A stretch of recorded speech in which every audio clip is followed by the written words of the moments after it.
Hello and welcome to the London part of the show. I'm Jo Coburn. Joining me for the duration of the programme, Rushanara Ali, Labour MP for Bethnal Green and Bow, and the Conservative MP for Beckenham, Bob Stewart. Welcome to both of you.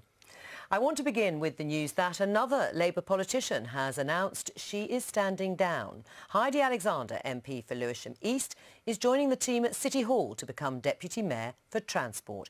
Rushanara, why isn't it a desirable job anymore to be a Labour MP? Well, it is a desirable job, but Heidi's been given this incredible opportunity to be Deputy Mayor for London. So she's decided that she would like to pursue that role, and I think it's fantastic. We're going to miss her very much in Westminster, but I'm delighted that she'll be in City Hall. And as a London MP, she's a fantastic addition to Sadiq Khan's team, but working really, on transport. She's following a number of your and her colleagues, Tristram Hunt, Jamie Reid. They've actually left politics altogether, and then you have Dan Jarvis and Andy Burnham, who've become mayors. Do you think there is a strand of thought within the Labour Party or a number of MPs who just don't feel they're going to flourish under Jeremy Corbyn?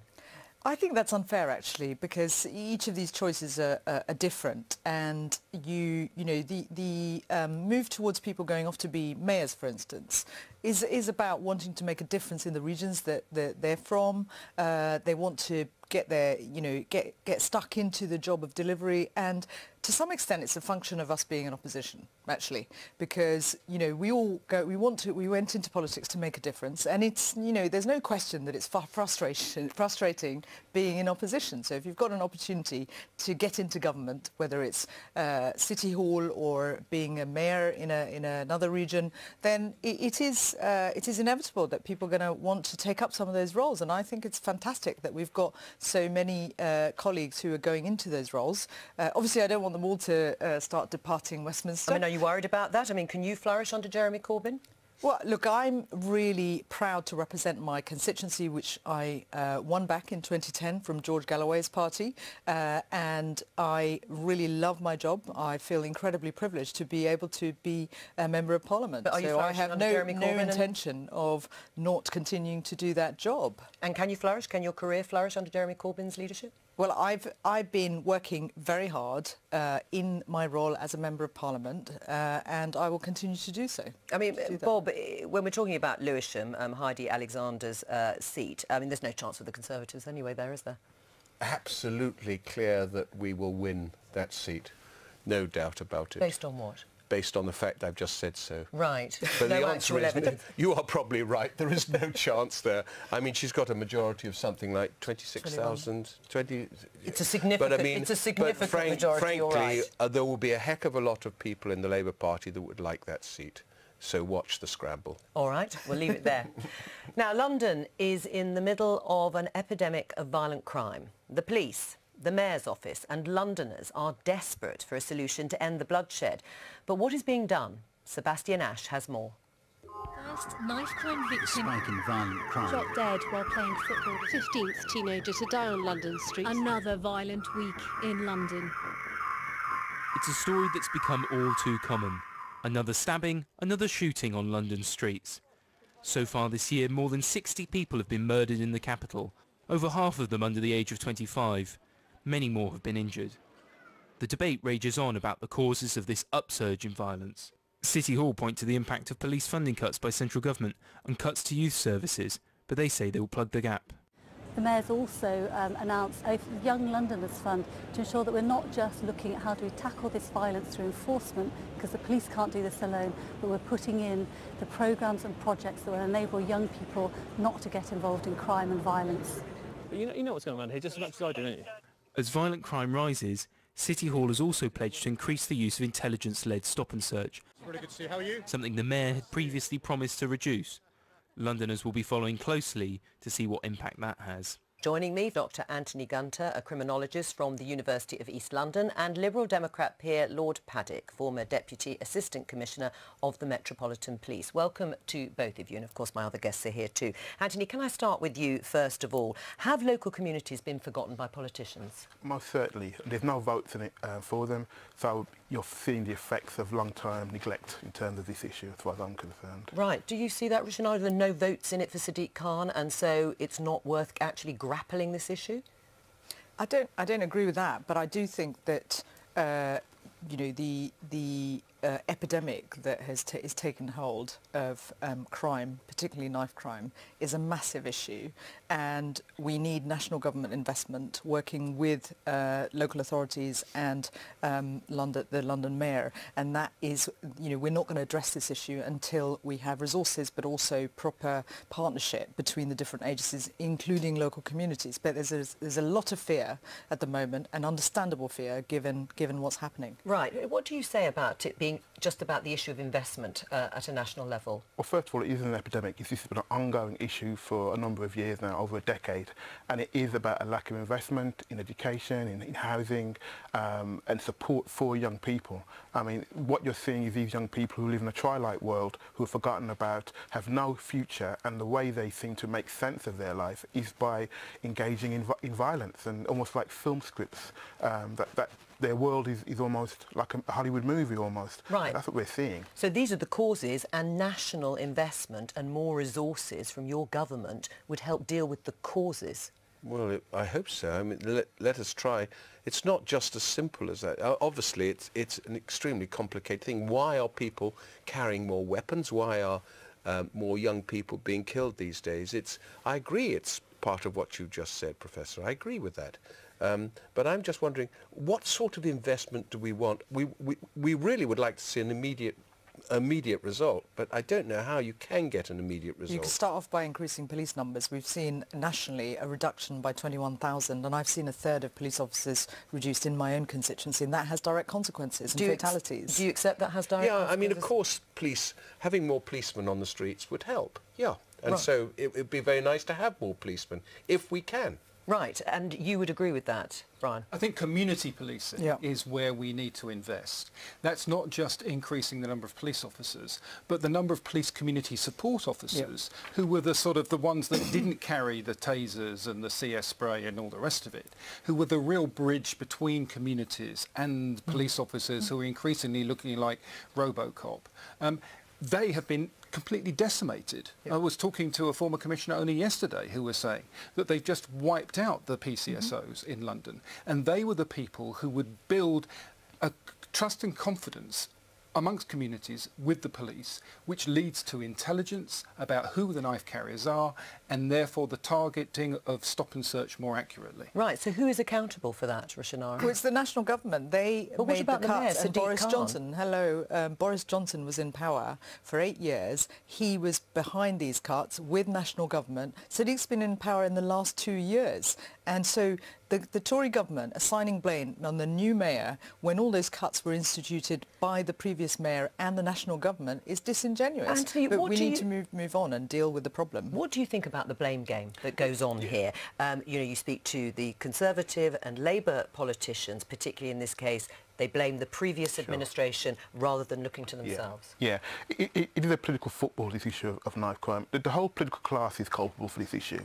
They haven't taken it seriously. Yes, police numbers is one of the issues, but actually looking at the problem that these communities are facing from a holistic perspective, this is a public health issue. And rather than focusing on policing numbers, we should be saying, how do we join things up with regards to health, education, to say, look, violence is a public health issue.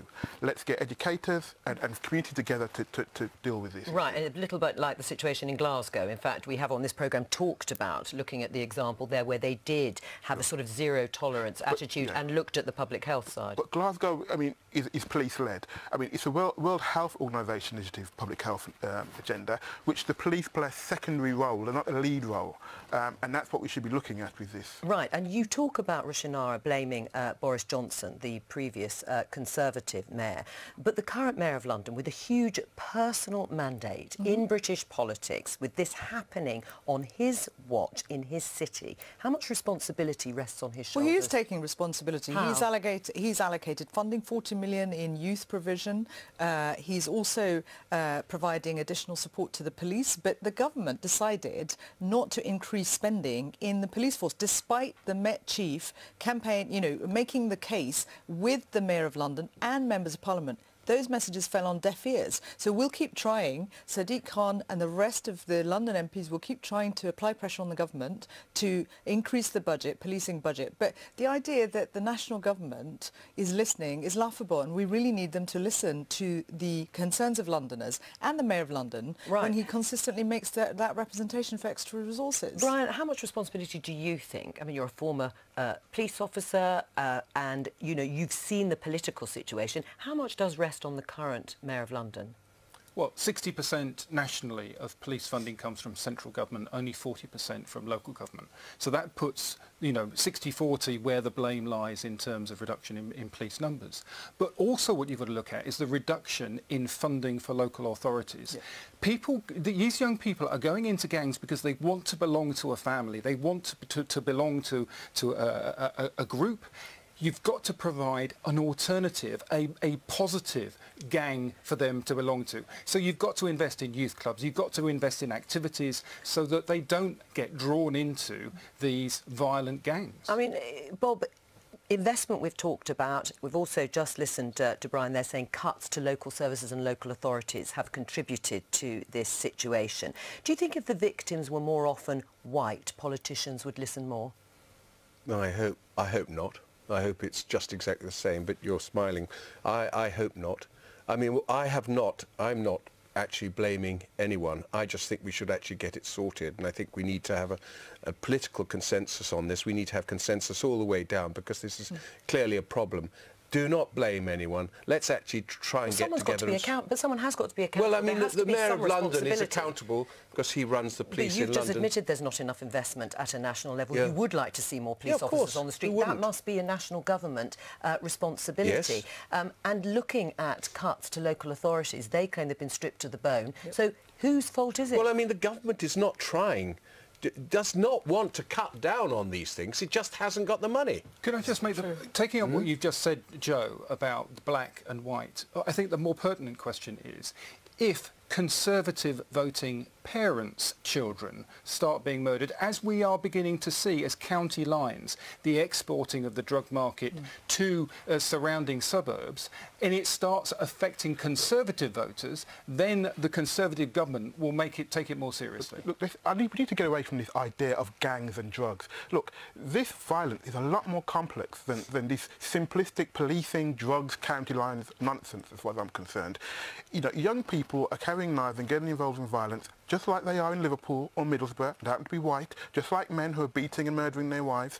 We're only focusing on it when we think it's young black drug dealers and gang members. Violence is an issue that affects many young people and adults in this society, and we need to get a handle on that and actually acknowledge that. Right, well that is interesting insight, isn't it? I mean, why are the politicians, do you think, not actually responding in the correct way on the basis of what you said? Because when violence is outside of London, again, there's no votes for it. They're poor, deprived places in Middlesbrough, in Liverpool, no one cares.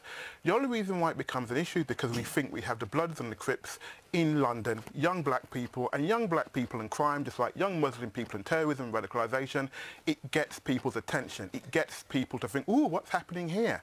And rather than looking at the bigger picture, violence in society affects all layers of society. Address it. Right. Do you think Sadiq Khan could do more? I think he could show more leadership. He could stop, I think, trying to look like the international states politician and actually say, this is a grassroots issue that I need to get my handle on, and show leadership and vision to take this issue forward. Right. Do you agree with that? Well, he's got a very important role to play, but so has the Home Secretary, so has the Prime Minister. But this is the blame game again, isn't it? But with respect, this government, it took such a long time before they took on board the Windrush case, the scandal that has erupted. The same is happening with knife crime. So we need the government to take responsibility and work with the Mayor of London. He's offered to do that, and he is showing leadership, but he needs the government to be a partner in addressing this problem. Brian, was rolling back stop and search in the first place a bad idea? What you need to make sure is that you are targeting criminals, no matter what colour that the person's skin is. The police have failed to explain why nationally you're 8 times more likely to be stopped and searched if you're black than if you are white. And the way to accurately target stop and search is to get the intelligence from the community. To do that, you need more community policing so that the trust and confidence is built, so that the members of the public No, but these knife men, they don't conceal their knives all the time. They threaten people with it. They stab people with their knives. People in the community know who these people are. They just are frightened. They don't trust the police enough to come forward and point to the people who the police should be stopping and searching. All right, thank you both very much. We'll be returning to this very important issue, no doubt, very soon. As the Conservative government struggles on with the slimmest of parliamentary majorities, the Prime Minister may look in envy towards a handful of Labour councils in London that will be governing with 100% of the seats. But is it healthy to have one-party councils? Tanjil Rashid reports. Much soul-searching in Labour after their party's failure to make the gains they got rather excited about making in the local elections. But that disguises the extraordinary hold Labour have over parts of London where they govern with little or no opposition. There are now 3 one-party councils in London and others with a tiny handful of opposition councillors. The Electoral Reform Society has been researching the impact that has. We know that councils that have been controlled by a single party for a long period of time actually end up making poorer procurement decisions. That's bad for the taxpayer. We also know that they're more at a risk of corruption. But they're offering a solution. Well, we'd like to see the single transferable vote used. That's where voters can choose to put a preference against their candidates. It means that you get more of an accurate match between vote share and seat share. So majority parties will still have a majority in those areas, but they won't have one of these fake supermajorities. Barking and Dagenham is one of those one-party councils. Labour have won every single seat here in the last 3 local elections. You actually have to go back to 2005 to find any opposition councillors elected. That opposition was formed by the BNP. Their vote has since completely collapsed, making the thought of electoral reform a whole lot more palatable, not least to the 1 in 5 voters here who supported the Tories at the polls but don't have a single Conservative councillor. The leading local Tory is urging the Prime Minister to take action. I'm going to appeal once again to my party not to be so wedded to the first past the post system at every single level of government, no matter what. A democracy can't really be working if you've expunged the opposition. But they do keep voting Labour back in time and time again. Maybe they think they're doing a good enough job without any opposition. I'm not saying that there should be some kind of Conservative putsch in any of those boroughs, but what is clearly the case is that there are substantial minorities of voters who don't feel as though their council is being held to account. In Islington, the sole opposition councillor managed to hold on to her seat. When you have one party in control, it's very easy not to listen properly to all the strategic conversations are going on within the Labour group rather than within the town hall. So politics is happening behind the closed doors of the Labour Party right now? It is, because there are 47 Labour councillors, and so by the time anything comes to the scrutiny meetings at the town hall, it's already been through, you know, the Labour Party processes. Newham is the strongest of Labour strongholds with all of the seats and 3/4 of the vote. But the local MP, who also used to run the council, believes Labour councillors provide enough opposition already. I wouldn't want people to take away the view that a one-party council is necessarily a bad thing. It's always been the case. There's been a lively policy debate within the Labour group of councillors. And when they see the results of that over the last 4 years, they decided, yep, we're going to back Labour again. While there is some appetite for reforming local government in London, even among London Tories, changes would have to be legislated by Parliament, and that would mean MPs voting often against their own party's interests, whether that's Labour MPs loosening their grip over certain councils in London or Tory MPs paving the way for an opposition in one-party councils of their own. Meanwhile, with London politics becoming increasingly polarised, there may be many more one-party councils to come. Rushanara, we heard in that film that one-party councils make poor procurement decisions and are often a risk of corruption. So there's nothing to defend them for, is there? Well, my council, Tower Hamlets Council, had a different party, an independent party that took over the mayoralty and had some councillors that the courts found were corruptly elected. So the idea that mainstream parties are in that position I think is very problematic. I think this whole Well, debate it's not mainstream is problematic. parties, it's just having one, party dominating the council entirely, 100%. The evidence seems to prove that that doesn't make for good governance. Well, I think the evidence is here is quite dubious, frankly, because, in local authorities, in my council, we had huge amounts of instability until recently, 3 years ago. So the question should be about accountability and transparency and scrutiny, both from within the council, those who are in the backbenches, but also from the media. If you've got strong local media exposing corruption where it exists, which is what we had with the independents when they were in power in Tower Hamlets, that exposed them and the corruptly elected practices that brought a mayor down. You need that sort of scrutiny, and I think getting into the debate about STVs is actually problematic. So the single transferable vote. Would you be a fan of reform in that way? No. Why not? Because I just don't think it works. What I would be a fan of, and I approve, I don't have a problem particularly with 100% of one party. What I really require is really good councillors who actually stand up and say this is wrong within a party, and that is happening. But how can you know that that is happening if there are sort of private meetings, particularly between party members of the same political party? Well, I mean, one way of doing it is to go and listen to some of the council meetings where they're in open forum, and you will actually find in strong Labour or Conservative councillors standing up. So I don't agree with that. But what about in areas where it is 100% Labour controlled, for example? What about the voters who are disenfranchised, who don't get the councillors that they want? Well, I'm afraid that is democracy. That is actually as it works. I personally do not want any kind of change to the voting system. I think it's fine. It may not work for us sometimes. It may work against us often. But equally, I feel what we want is top quality councillors. Sure, well, no one's going to disagree with that. It just depends how you judge. Well, I can tell you, if you go to the council meetings, listen to what they say, and they don't necessarily agree with the leader. But it wouldn't work in Parliament, would it? No opposition, no sort of healthy competition within the council to make the right decisions. Well, look, we had a referendum for AV, for national parliament, and the British people decided they didn't want to reform the national system, never mind local systems. But could it work locally? Well, I'm not sure, because I think one of the issues is around turnout, for instance. So I think if people want to engage the public, we need to improve turnout in local elections. Right, because the turnout, what was it, 36% in these recent local elections? In some places, 25%, not in London, but elsewhere. So turnout's really significant. I think actually strengthening the powers of committees and backbench members is really vital. I think looking at mayoral systems, we've had a mayoral system in my borough. Newham is a mayoral system.